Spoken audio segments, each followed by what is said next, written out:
प्रधानमंत्री नरेंद्र मोदी ने रांची समेत देश में 44 स्थानों पर आयोजित रोजगार मेले में नवनियुक्त 70,000 से अधिक लोगों को सौंपा नियुक्ति पत्र। कहा, आज का दिन ऐतिहासिक और यादगार। मुख्यमंत्री ने की ग्रामीण विकास विभाग की समीक्षा। मनरेगा के तहत 900 लाख मानव दिवस का होगा सृजन। 10,000 गांवों में खेल मैदान और 1 लाख कूप निर्माण का भी निर्देश। राज्य में 26,000 सहायक आचार्यों के पदों की नियुक्ति में अभ्यर्थियों को अब 7 वर्षों की मिलेगी छूट। 1 अगस्त 2016 के आधार पर अधिकतम उम्र सीमा का होगा निर्धारण। और ईडी ने सांसद और विधायक तथा अन्य जनप्रतिनिधियों के खिलाफ दर्ज मामलों में सुनवाई से जुड़ी अद्यतन रिपोर्ट उच्च न्यायालय को सौंपी। 1 सितंबर को होगी अगली सुनवाई।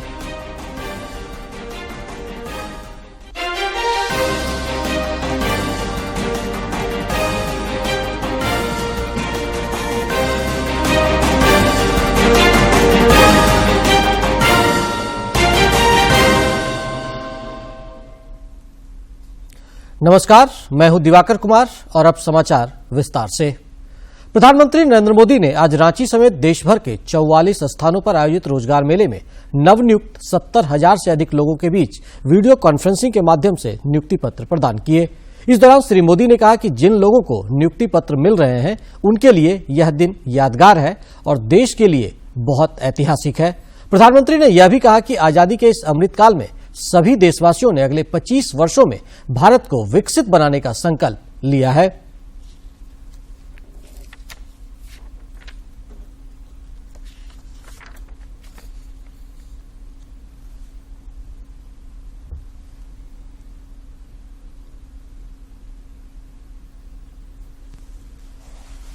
हर सरकारी कर्मचारी के लिए भी इससे बड़ा कोई अवसर नहीं हो सकता है, इससे बड़ा कोई महत्वपूर्ण समय नहीं हो सकता है। आपके फैसले, आपके निर्णय देश हित में, देश के विकास को गति देने वाले होंगे ही, ये मेरा विश्वास है। लेकिन ये मौका, ये चुनौती, ये अवसर, सब कुछ आपके सामने है। आपको इस अमृत काल में देश सेवा का बहुत बड़ा, वाकई बड़ा अभूतपूर्व अवसर मिला है। देश के लोगों का जीवन आसान हो, उनके जीवन से मुश्किलें समाप्त हो, ये आपकी प्राथमिकता होनी चाहिए। आप जिस भी विभाग में नियुक्त हो, जिस भी शहर या गांव में हो, हमेशा इस बात का ध्यान रखिएगा कि आपके कार्यों से जन सामान्य की कठिनाइयां कम हो, मुसीबतें दूर हो, ईज ऑफ लिविंग बढ़े और साथ साथ 25 साल के अंदर अंदर देश को विकसित भारत बनाने के सपने के भी अनुकूल। राजधानी रांची के सीसीएल सभागार में भी नियुक्ति वितरण को लेकर विशेष कार्यक्रम का आयोजन किया गया। इस दौरान केंद्रीय शिक्षा राज्य मंत्री अन्नपूर्णा देवी, राज्यसभा सांसद दीपक प्रकाश और आयकर विभाग समेत कई विभागों के वरीय अधिकारी मौजूद थे। केंद्रीय राज्य मंत्री ने यहां मौजूद नवनियुक्त लोगों को नियुक्ति पत्र प्रदान किए।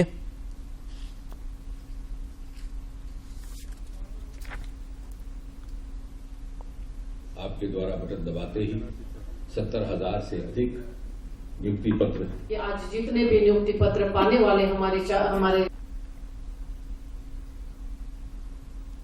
प्रधानमंत्री नरेंद्र मोदी ने गोवा में चल रही G20 के तहत ऊर्जा मंत्री स्तरीय समूह की बैठक को वर्चुअल माध्यम से संबोधित किया। इस दौरान श्री मोदी ने कहा कि हमें प्रौद्योगिकी अंतराल को पाटने, ऊर्जा सुरक्षा को बढ़ावा देने और आपूर्ति श्रृंखलाओं में विविधता लाने के तरीकों को खोजने की जरूरत है। Nation and the fastest growing large economy in the world. Yet, we are moving strongly On our climate commitments, India has shown leadership in climate action.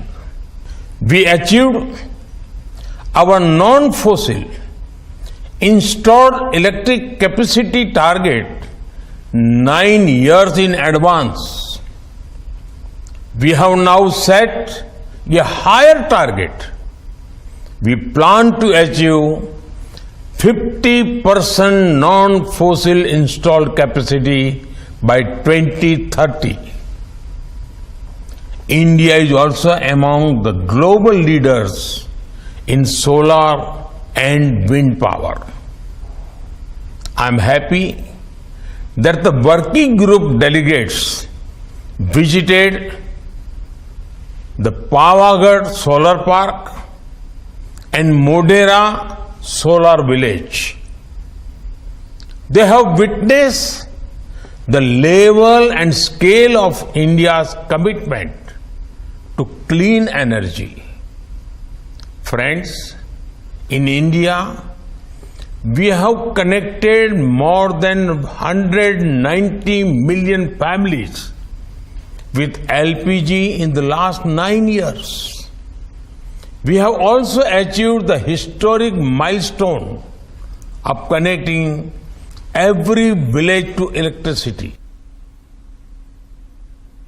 अब से थोड़ी देर बाद मुख्यमंत्री हेमंत सोरेन मुख्यमंत्री सारथी योजना के तहत विरसा योजना का आज शुभारंभ करने जा रहे हैं। इस योजना के पहले चरण में 80 प्रखंडों में विरसा केंद्र खोले जाएंगे।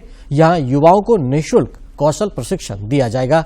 प्रशिक्षण लेने वाले युवाओं को 1000 रुपये रोजगार प्रोत्साहन भत्ता मिलेगा, जबकि युवतियों दिव्यांगों के लिए यह राशि 1500 रुपये प्रतिमाह होगी। इसके अलावा 1000 रुपये प्रतिमाह परिवहन भत्ता भी दिया जाएगा।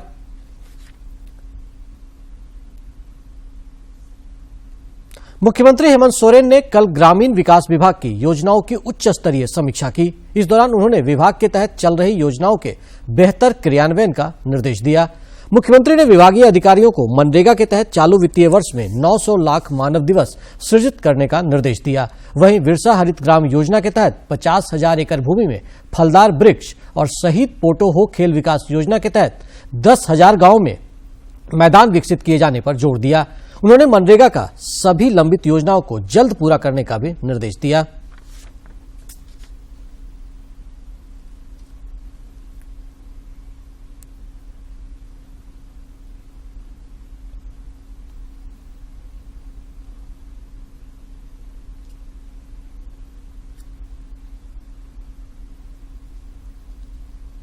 और अब बात करते हैं आने वाले दिनों में विश्व आदिवासी दिवस आने वाला है।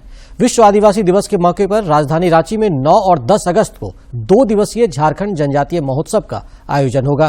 मुख्यमंत्री हेमंत सोरेन ने कल महोत्सव की तैयारियों को लेकर अधिकारियों के साथ एक उच्च स्तरीय बैठक की।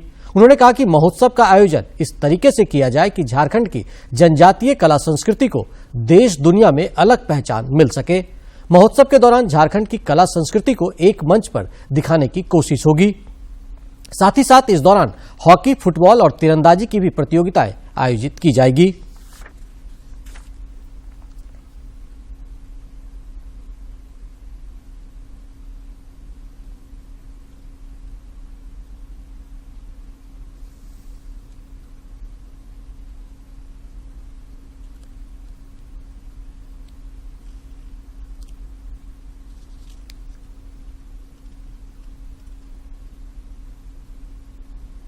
राष्ट्रपति द्रौपदी मुर्मू आगामी 24 जुलाई को राष्ट्रपति भवन के सांस्कृतिक केंद्र में प्रतिष्ठित राष्ट्रीय भूविज्ञान पुरस्कार प्रदान करेंगी। 1966 में शुरू किया गया राष्ट्रीय भूविज्ञान पुरस्कार NGA ऐसे असाधारण व्यक्तियों और संगठनों को मान्यता देने और उनकी सराहना करने का प्रतीक है जिन्होंने भूविज्ञान के क्षेत्र में उत्कृष्टता, समर्पण और नवाचार का प्रदर्शन किया है। पुरस्कार खनिज खोज और अन्वेषण, बुनियादी भूविज्ञान, अप्लाइड भूविज्ञान और खनन, खनिज लाभ और स्थायी खनिज विकास के क्षेत्र में प्रदान किए जाते हैं। खान मंत्रालय हर वर्ष 3 श्रेणियों में राष्ट्रीय भूविज्ञान पुरस्कार प्रदान करता है। लाइफ टाइम अचीवमेंट के लिए राष्ट्रीय भूविज्ञान पुरस्कार, राष्ट्रीय युवा भूवैज्ञानिक पुरस्कार, भूविज्ञान के विभिन्न क्षेत्रों में राष्ट्रीय भूविज्ञान पुरस्कार। इस अवसर पर कोयला, खान और संसदीय कार्य मंत्री प्रहलाद जोशी और खान और कोयला और रेलवे राज्य मंत्री राव साहेब पाटिल दानवे भी उपस्थित रहेंगे। गिरिडीह के सांसद चंद्रप्रकाश चौधरी ने केंद्रीय गृह एवं सहकारिता मंत्री अमित शाह से कल नई दिल्ली में मुलाकात की। इस दौरान उन्होंने श्री शाह से कुड़माली भाषा को 8वीं अनुसूची में शामिल कराने का आग्रह किया। सांसद ने उन्हें इस बात से अवगत कराया कि कुड़माली भाषा झारखंड, बिहार, बंगाल और उड़ीसा राज्य के कुड़मी समाज द्वारा बोली जाती है। राज्य सरकार ने 26,000 सहायक आचार्य के पदों पर होने वाली नियुक्ति की उम्र सीमा में 7 वर्ष की छूट देने का निर्णय लिया है। पहले यह छूट 4 वर्षों की थी। स्कूली शिक्षा और साक्षरता विभाग द्वारा उम्र सीमा की गणना को लेकर दिए गए निर्देश के बाद झारखंड कर्मचारी चयन आयोग ने यह निर्णय लिया। इस तरह नियुक्ति प्रक्रिया में शामिल होने के लिए अभ्यर्थियों के अधिकतम उम्र सीमा का निर्धारण 1 अगस्त 2016 के आधार पर अब होगा। हजारीबाग की उपायुक्त नैन्सी सहाय की अध्यक्षता में जिला स्तरीय माइनिंग टास्क फोर्स की कल एक अहम बैठक हुई। बैठक में बालू, पत्थर, कोयला के अवैध खनन एवं व्यापार परिवहन की रोकथाम पर गहन समीक्षा की गई। इस दौरान उपायुक्त ने एनजीटी के आदेश के आलोक में अवैध बालू खनन एवं परिवहन की रोकथाम हेतु विभिन्न स्थलों पर सीमावर्ती क्षेत्रों में अस्थायी चेक नाका स्थापित करने के संदर्भ में अंचल अधिकारी और थाना प्रभारी से स्थल चिन्हित कर सघन जांच करने का निर्देश दिया।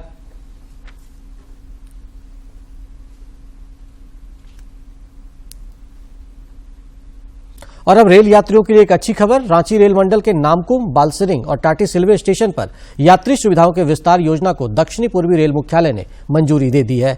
डीआरएम प्रदीप गुप्ता ने बताया कि अमृत भारत योजना के तहत तीनों स्टेशनों में प्रतीक्षा कक्ष, सर्कुलेटिंग कक्ष, पार्किंग एरिया, वाईफाई और फुट ओवर ब्रिज का निर्माण किया जाएगा। यह टिकट काउंटरों की भी संख्या बढ़ानी जाएगी और साथ ही साथ यहां पर जो दूसरी तरह की सुविधाएं हैं उसका भी विस्तार किया जाएगा। इसके अलावा नामकुम स्टेशन में भी गुड्स ट्रेनों के लिए शेडों का विस्तार किया जाएगा। सरायकेला खरसावां जिले में स्वर्ण रेखा बहुउद्देशीय परियोजना के अंतर्गत गजिया बराज निर्माण के विरोध में आदिवासी मूलवासी रक्षा मोर्चा के बैनर तले विरोध प्रदर्शन किया गया। बाद में मोर्चा के अध्यक्ष संग्राम मार्डी ने कहा कि ग्राम सभा की सहमति के बाद बिना इस योजना का काम शुरू नहीं होने दिया जाएगा।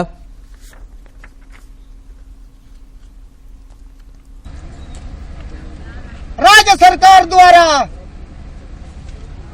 जलाशय का निर्माण एवं नदी के किनारे किनारे कई किलोमीटर तक कैनल का निर्माण और सुंदरीकरण कार्य की जा रही है। राज्य सरकार आज के इस धरना प्रदर्शन में चेतावनी दे रहे हैं। डिनोवली स्कूल एफआरआई के कक्षा 9वीं से 12वीं तक के 24 विद्यार्थियों ने शिक्षकों के साथ कल आईआईटी आईएसएम धनबाद का भ्रमण किया और अत्याधुनिक प्रयोगशालाओं की जानकारी ली। इस दौरान विद्यार्थियों ने आउटरीच कार्यक्रम के तहत खनन के क्षेत्र में हो रहे नवीनतम शोध की जानकारी भी ली। प्रवर्तन निदेशालय ईडी ने सांसदों, विधायकों और अन्य जनप्रतिनिधियों के खिलाफ दर्ज आपराधिक मामलों की स्टेटस रिपोर्ट झारखंड उच्च न्यायालय को सौंप दी है। मुख्य न्यायाधीश संजय कुमार मिश्रा की अध्यक्षता वाली पीठ में एक जनहित याचिका पर सुनवाई के दौरान प्रवर्तन निदेशालय की ओर से एमपी एमएलए कोर्ट में निष्पादित हो चुके मामले और चल रहे मामले से जुड़ी पूरी जानकारी दी गई। इस मामले पर 1 सितंबर को अगली सुनवाई होगी।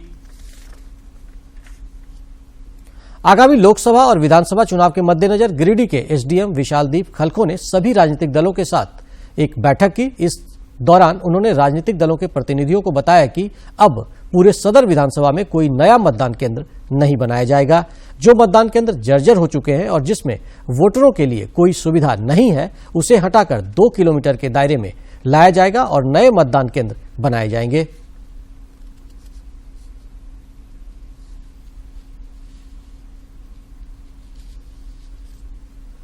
तो एक तरीके से हम कह सकते हैं कि जो चुनाव की तैयारियां हैं वो भी अब 2024 की शुरू हो गई है और लगातार जो बैठकों का दौर है वो भी शुरू हो गया है। जो अधिकारी हैं चांद पत्र में जो त्रुटियों का निराकरण से संबंधित जानकारियां दी गई, क्या प्रक्रिया अपनाई जाएंगी, बूथ लेवल ऑफिसर्स का जो अपॉइंटमेंट किया गया उसके बारे में सूचित किया गया।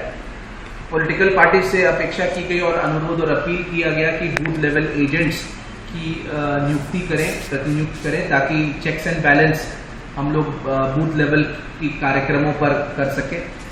पुनरीक्षण की जो गतिविधियां हैं 17 अक्टूबर 2023 से जो प्रारंभ होंगी, जिसमें दावा और आपत्तियों का निस्तार किया जाएगा और अंतिम जो प्रकाशन होगा मतदाता सूची का वो 5 जनवरी 2024 को। राज्य के सभी प्रखंडों से पीएम श्री योजना के लिए 2-2 विद्यालय के चयन की प्रक्रिया शुरू हो गई है। स्कूली शिक्षा सचिव के रवि कुमार ने सभी जिला शिक्षा पदाधिकारियों और जिला शिक्षा अधीक्षकों के साथ वीडियो कॉन्फ्रेंसिंग के माध्यम से बैठक कर आवश्यक निर्देश दिए। उन्होंने सभी कस्तूरबा गांधी आवासीय बालिका विद्यालय में टेलीफोन की सुविधा उपलब्ध कराने और पाठ्य पुस्तकों के वितरण में तेजी लाने का भी निर्देश दिया। स्कूली शिक्षा सचिव ने इस दौरान बैक टू स्कूल कैंपेन के तहत विद्यार्थियों के नामांकन की भी जानकारी ली। प्रधानमंत्री नरेंद्र मोदी 30 जुलाई को मन की बात कार्यक्रम के जरिए देशवासियों के साथ अपने विचार साझा करेंगे। प्रधानमंत्री ने इस कार्यक्रम के लिए लोगों से अपने सुझाव देने का आग्रह किया है।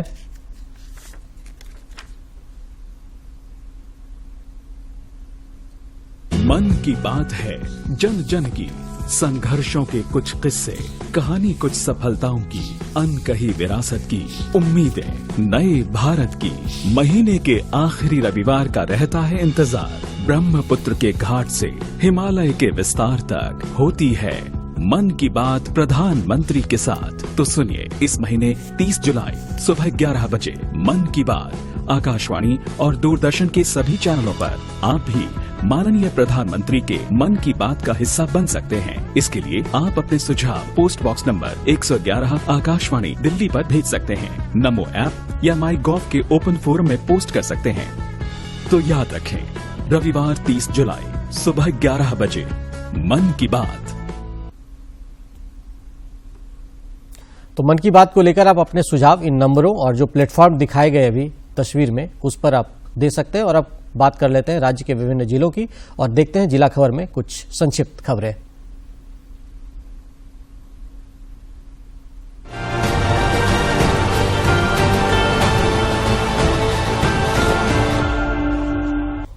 राज्य पोषण मिशन की महानिदेशक राजेश्वरी बी ने जिलों में राज्य पोषण मिशन की प्रगति में सुधार लाने का निर्देश दिया है।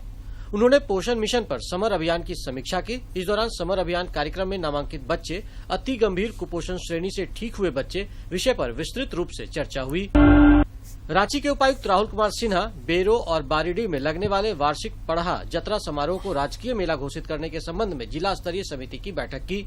बैठक में विधायक शिल्पी नेहा तिर्की के अलावा कई जनप्रतिनिधि और पदाधिकारी मौजूद थे। रांची जिला परिवहन पदाधिकारी प्रवीण प्रकाश ने स्कूली बसों के विरुद्ध विशेष जांच अभियान चलाया। इस दौरान कुछ स्कूल वाहनों को टैक्स, फिटनेस, बीमा एवं प्रदूषण प्रमाण पत्र अद्यतन नहीं पाया गया। साथ ही कुछ वाहन चालकों के पास लाइसेंस नहीं था एवं चालक सहचालक यूनिफॉर्म में नहीं थे। मौके पर वाहन संबंधित सभी दस्तावेज अद्यतन रखने का निर्देश दिया गया। बिरसा मुंडा केंद्रीय कारा में आजीवन कारावास की सजा काट रही महिला कैदी सीता कुमारी की रिम्स में इलाज के दौरान मौत हो गई। वह सिमडेगा जिले के कुदुरमुंडा गांव की रहने वाली थी। जेल में तबियत खराब होने के बाद उसे इलाज के लिए 10 जुलाई को रिम्स में भर्ती कराया गया था। राष्ट्रीय जांच एजेंसी ने लोहरदगा से गिरफ्तार ISIS के आतंकी फैजान अंसारी को पूछताछ के लिए 7 दिनों के रिमांड पर लिया है। रिमांड की अवधि आज से शुरू होगी। आतंकवाद निरोधी दस्ता ने जेल में बंद गैंगस्टर के इशारे पर रंगदारी का पैसा वसूलने वाले 2 अपराधियों को गिरफ्तार किया है। गिरफ्तार अपराधियों में रांची के खलाड़ी का रहने वाला एजाज अंसारी और रामगढ़ के पतरातू का रहने वाला मिंकू खान शामिल है। इन दोनों अपराधियों की गिरफ्तारी कांके पिठौड़िया रोड से की गई है। बोकारो थाना क्षेत्र अंतर्गत दुंदी बाग में बंद घर में चोरी की घटना को अंजाम देने वाले 5 आरोपियों को पुलिस ने गिरफ्तार किया है। गिरफ्तार आरोपियों की निशानदेही पर चोरी किए गए फोन और सोने के लॉकेट भी बरामद कर लिया गया है। खूंटी पुलिस ने साइको थाना क्षेत्र से एक 4 पहिया वाहन से 2630 किलोग्राम अवैध अफीम डोडा बरामद किया है। दोनों वाहनों के जरिए अफीम डोडा को तस्कर ले जा रहे थे, लेकिन पुलिस को देखते ही वाहन के चालक और उस पर सवार तस्कर वाहन को छोड़कर फरार हो गए। राजेंद्र आयुर्विज्ञान संस्थान ने स्वैच्छिक रक्तदान शिविर आयोजनकर्ताओं को सम्मानित किया है। मौके पर स्वास्थ्य विभाग के अपर मुख्य सचिव अरुण कुमार सिंह ने शिविर आयोजनकर्ताओं के उत्कृष्ट कार्य के लिए स्मृति चिन्ह और प्रशस्ति पत्र देकर सम्मानित किया। बोकारो जिले के नावाडी प्रखंड के ऊपरघाट स्थित गोनिया याटो पंचायत के मांझी टोला परसा बेड़ा लरैया गांव में बारिश के साथ हुई वज्रपात से 4 ग्रामीण घायल हो गए। इनमें से एक महिला गंभीर रूप से घायल है। लातेहार जिले के बरवाडी थाना क्षेत्र में पिछले दिनों हुई दोहरे हत्याकांड का पुलिस ने खुलासा कर लिया है। पुलिस ने हत्याकांड में शामिल 4 आरोपियों को गिरफ्तार किया है। बोकारो के चंदनकियारी प्रखंड स्थित भोक्ताडीह निवासी बुधेश्वर हेब्रम की राउरकेला में सड़क हादसे में मौत हो गई। बुधेश्वर का शव पहुंचते ही गांव में मातम छा गया।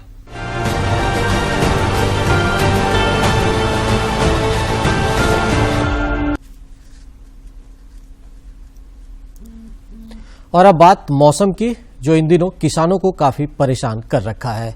राजधानी रांची समेत राज्य के कई इलाकों में अगले 24 घंटे के दौरान गरज के साथ बारिश होने की संभावना है।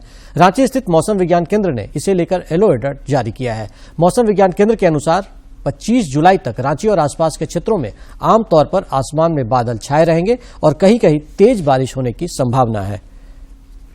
इस बारिश का लोगों को काफी लंबे समय से इंतजार भी है और इसकी वजह से जो हम कह सकते हैं कि झारखंड में अब तक जो बारिश कम हुई है, इसकी वजह से खेतीबाड़ी का काम जितनी रफ्तार से होना चाहिए था वो शुरू नहीं हो सका है। सावन के बीच मलमास शुरू हो जाने के कारण देवघर आने वाले श्रद्धालुओं की संख्या में कमी आई है।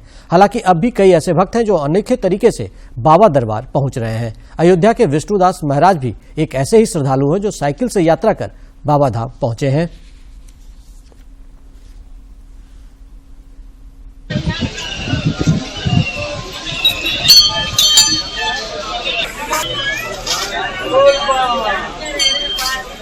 से चले हैं उत्तर प्रदेश। आज हमको 8 दिन लग गया है। सोमवार को जल भरे हैं, यही साधन से हम आ गए हैं बाबा धाम और बाबा धाम से हम जाएंगे बासुकीनाथ। बासुकीनाथ से हम जाएंगे राजगीर। राजगीर से हम निकलेंगे आपको बनारस। गुमला जिले के घाघरा स्थित जवाहर नवोदय विद्यालय में रीजनल आर्चरी मीट शुरू हो गया है। 2 दिवसीय इस तीरंदाजी प्रतियोगिता का शुभारंभ जिले के उपायुक्त सुशांत गौरव ने किया। इस आर्चरी प्रतियोगिता में पटना रीजनल के अंतर्गत आने वाले पूर्वी सिंहभूम, पश्चिमी सिंहभूम, रांची एवं गुमला नवोदय विद्यालय के आर्चरी खिलाड़ी शामिल हुए। इससे पहले उपायुक्त ने नवनिर्मित ओपन जिम का भी उद्घाटन किया। कार्यक्रम को संबोधित करते हुए उपायुक्त ने कहा कि खिलाड़ियों को जीत और हार के आधार पर खुश और मायूस नहीं होना चाहिए, बल्कि हार और जीत से सीख लेकर आगे बढ़ना चाहिए। पूरे पटना रीजन का एक मीट है, वहाँ पर इसमें तीरंदाजी से संबंधित, आर्चरी से संबंधित एक मीट हुआ है और 3 दिनों का यह कार्यक्रम के माध्यम से जो मोस्टली हमारे इस साउथ छोटानागपुर क्षेत्र के हैं, यहीं के बच्चे आए हैं जिन्होंने इसमें अच्छी प्रैक्टिस करी है। दे आर वेरी मोटिवेटेड कि यहाँ पर अच्छा परफॉर्मेंस करके जीत सकें और यहाँ के इंफ्रास्ट्रक्चर वगैरह और जो तैयारी है वो दिखा रहा है कि जो हमारे यहाँ से दीपिका कुमारी ने किया है वो इसी तरह की टूर्नामेंट कार्यक्रम वगैरह से और प्रोत्साहन से ही कहीं न कहीं वो इन बच्चों को भी एक प्रोत्साहन मिलेगा और इस तरह से उस मुकाम को पहुंचने में। और अब बात क्रिकेट की। पोर्ट ऑफ स्पेन में खेले जा रहे दूसरे टेस्ट मैच के दूसरे दिन का खेल समाप्त होने तक वेस्टइंडीज ने 1 विकेट के नुकसान पर 86 रन बना लिए हैं। इससे पहले कल भारत ने अपनी पहली पारी में 438 रन बनाए। भारत 2 टेस्ट मैचों की श्रृंखला में 1-0 से आगे है। विराट कोहली ने शतक भी जमाया।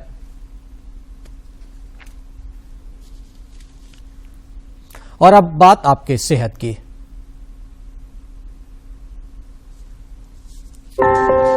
सुनने में परेशानी या कम सुनाई देना काफी लोगों के लिए समस्या बन जाता है। ये केवल वृद्ध लोगों की समस्या ही नहीं है। ऐसा देखा जाता है कि सुनने में परेशानी से प्रभावित 35% लोगों की आयु 65 वर्ष से कम होती है। दरअसल सुनने की प्रक्रिया कान और मस्तिष्क की सहायता से पूर्ण होती है। सुनने में परेशानी के कई कारण हो सकते हैं। जो कांस्टेंट बैकग्राउंड नॉइस कह लीजिए या खास करके अगर बहुत ज़्यादा शोर है तो उससे जो है कान में धीरे धीरे डैमेज होता रहता है और जो उम्र के साथ सुनाई कम हो जाने की जो सिचुएशन है जिसको हम प्रेस्बाइक्यूसिस कहते हैं, इसका मेन कारण यही है कि शोर बहुत रहता है। आजकल बहुत बार कान में ईयरफोन लगा के घूमते हैं, बड़े भी कान में ईयरफोन लगा के घूमते हैं काम की रिस्पॉन्सिबिलिटीज़ के लिए या किसी चीज़ के लिए, और कान के ईयरफोन से कई बार पता नहीं चलता कि वो कितना लाउड है क्योंकि बाहर की आवाज़ें दब जाती हैं और इससे भी जो है कान का डैमेज होने की बहुत रिस्क है। सुनाई बिगड़ने के ज़्यादातर कारण माने जाते हैं कि जी कान में चोट लग गई या कान से पस आ गई, ये तो है ही कारण, पर और जो नए कारण जिससे धीरे धीरे एज रिलेटेड हियरिंग लॉस बनता है उसमें मेनली शोर हुआ और दूसरा तंबाकू का सेवन हुआ। ये 2 ऐसी चीजें हैं जो प्रिवेंटेबल हैं। कान के मध्य या आंतरिक भाग में समस्या हो तो सुनने में परेशानी हो सकती है।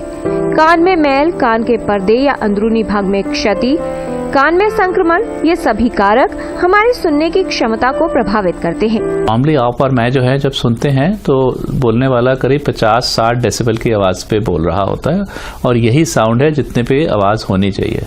जैसे कोई प्लेन की अगर आवाज है और या फिर किसी ट्रक की आवाज है, आप ट्रक रोड में ट्रक के आसपास हैं तो उसकी आवाज करीब 85-90 डेसिबल्स होगी और ये तो जरूर आपके लिए खराब है। ज़्यादातर 55-60 डेसिबल से ऊपर ठीक नहीं माना जाता और जो हमारे लॉज भी हैं वो भी यही कहते हैं कि रेजिडेंशियल एरियाज में 55 dB से ऊपर आवाज़ नहीं होनी चाहिए। अगर आप बाहर निकलें शोर ज़्यादा है तो ईयर प्लग लगा लें। अगर आप कहीं किसी फंक्शन में जाएं, शादी वादी में जाएं या कोई ऐसा सोशल फंक्शन जाएं जहां शोर ज़्यादा है और आप एक दूसरे से बात नहीं कर पाएं तो इसका मतलब ये ज़रूर है कि इतना शोर है कि वहां से आपको ज़्यादा देर रुकना नहीं चाहिए। जो आपने अगर ईयरफोन्स यूज़ करने हैं तो उसको बिल्कुल मिनिमल यूज़ करें। यदि आपको अक्सर लोगों की बात सुनने में परेशानी होती है, आप दूसरों को बात दोहराने, जोर से बोलने या स्पष्ट और धीमी गति से बोलने के लिए बार बार कहते हैं, टीवी या रेडियो की आवाज बढ़ाकर सुनते हैं, तो सुनने की जांच करवाएं और एक ENT विशेषज्ञ को अवश्य दिखाएं। किरण भारद्वाज, DD न्यूज। और अब बात केंद्र सरकार के उस पहल की जिसके जरिए जो जिले विकास की मुख्य धारा में पीछे रह गए थे उनको आकांक्षी जिला कार्यक्रम के जरिए जोड़ा गया है और देश भर में 100 से ज्यादा जिलों में ये अभियान चलाया जा रहा है। देखते हैं गुमला से हमारी ये जमीनी हकीकत। उसमें देश के कई जिले पीछे छूट गए, लेकिन मोदी सरकार ने ऐसे जिलों और इलाकों को विकास की धारा में जोड़ने के लिए तेज गति से काम शुरू किया। 2018 में ऐसे ही जिलों के लिए नीति आयोग के निर्देशन में आकांक्षी जिला योजना कार्यक्रम की शुरुआत हुई। देश के 100 से ज्यादा जिलों में इस कार्यक्रम के तहत विकास को रफ्तार देने के लिए पूरा खाका तैयार किया गया। इस कार्यक्रम के तहत जिले में केंद्र और राज्य की योजनाओं को तेजी से लागू करने और उनमें आ रही बाधाओं को दूर करने के लिए सीधे केंद्र से मॉनिटरिंग करने की व्यवस्था की गई। आकांक्षी जिला योजना के तहत मुख्य रूप से 5 विषयों के 49 संकेतकों को शामिल किया गया, जिसमें स्वास्थ्य एवं पोषण, शिक्षा, कृषि एवं जल संसाधन, वित्तीय समावेशन एवं कौशल विकास, बुनियादी आधारभूत ढांचा जैसे विषय शामिल हैं। इस कार्यक्रम के तहत नीति आयोग द्वारा जिलों की प्रगति का प्रत्येक महीने मूल्यांकन किया जाता है और उन्हें रैंकिंग दी जाती है। इसके तहत विभिन्न जिलों की प्रगति का मूल्यांकन देश एवं राज्य के सबसे प्रगतिशील जिले से अंतर के आधार पर किया जाता है। इसके पश्चात आकांक्षी जिलों की रैंकिंग निर्धारित की जाती है। स्वास्थ्य एवं पोषण के मोर्चे पर जिन संकेतकों को शामिल किया जाता है उनमें प्रसव पूर्व महिला की देखभाल, प्रसव पश्चात महिला की देखभाल, लैंगिक समानता, नवजात का स्वास्थ्य, बच्चों का विकास, संक्रामक बीमारियों की रोकथाम, स्वास्थ्य से संबंधित अवसंरचना जैसे विषय शामिल हैं। तो वहीं शिक्षा के मोर्चे पर मूल्यांकन के लिए जो संकेत जोड़े गए हैं उनमें स्कूल में बच्चों के प्रवेश की दर, गणित एवं भाषा विषय में औसत अंक, स्कूल की अवसंरचना, बालिकाओं के लिए शौचालय, पेयजल एवं बिजली की आपूर्ति, छात्र शिक्षक अनुपात, पुस्तकों का वितरण जैसे विषय शामिल। और इस बुलेटिन में फिलहाल इतना ही। अंत में मुख्य समाचार पर एक बार फिर डालते हैं नजर। प्रधानमंत्री नरेंद्र मोदी ने रांची समेत देश में 44 स्थानों पर आयोजित रोजगार मेले में नवनियुक्त 70,000 से अधिक लोगों को सौंपा नियुक्ति पत्र। कहा, आज का दिन ऐतिहासिक और यादगार। मुख्यमंत्री ने की ग्रामीण विकास विभाग की समीक्षा। मनरेगा के तहत 900 लाख मानव दिवस का होगा सृजन। 10,000 गांवों में खेल मैदान और 1 लाख कूप निर्माण का भी निर्देश। राज्य में 26,000 सहायक आचार्यों के पदों की नियुक्ति में अभ्यर्थियों को अब 7 वर्षों की मिलेगी छूट। 1 अगस्त 2016 के आधार पर अधिकतम उम्र सीमा का होगा निर्धारण।